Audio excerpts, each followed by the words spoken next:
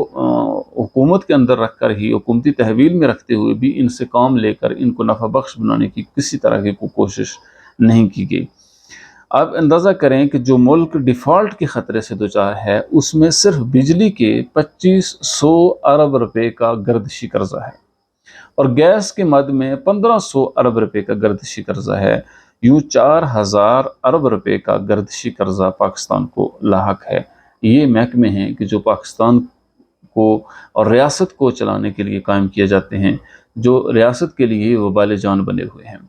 اور پاسکو ایک ادارہ ہے جو گندم خریدتا ہے۔ آپ اندازہ لگائیں کہ پاسکو کا ادارہ جو گندم خریدنے والا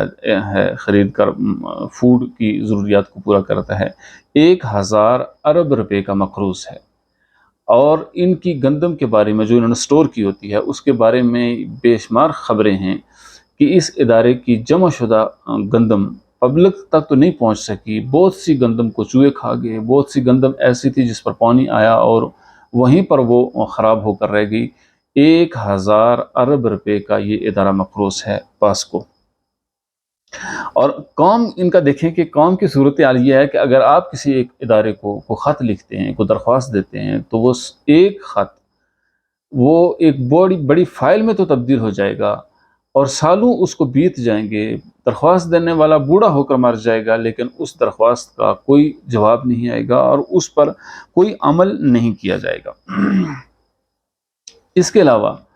وزیر اعظم آف پاکستان کے پاس 90 ارب روپے کا ثوابدیدی فنڈ ہوتا ہے، جس کو مرضی چاہے دے دے۔ 80 ارب روپے کا ایس ڈی جی ایک فنڈ رکھا گیا ہے، جو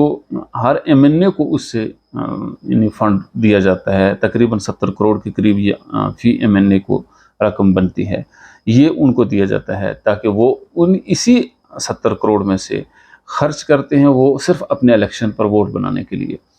اور ایسے کسی ترقیاتی کام میں اس کو نہیں لگاتے جس سے علاقے کو، قوم کو فائدہ ہو سکے۔ زیادہ تر یہ پیسہ یوں ہی ضائع اور رائے گاں چلا جاتا ہے۔ اس کے علاوہ آپ اندازہ لگائیں کہ اسلام آباد کا ترقیاتی بجٹ 925 ارب روپے ہے، اور یہ 14 کلومیٹر کا شہر ہے، 20 لاکھ تقریباً اس کی آبادی ہے۔